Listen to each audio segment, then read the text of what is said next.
والله يقدر الليل والنهار، علم أن لن تحصوه فتاب عليكم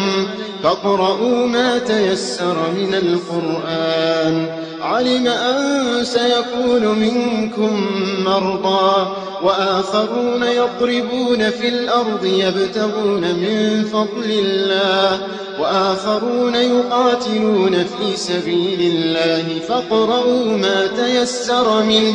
وأقيموا الصلاة وآتوا الزكاة وأقرضوا الله قرضا حسنا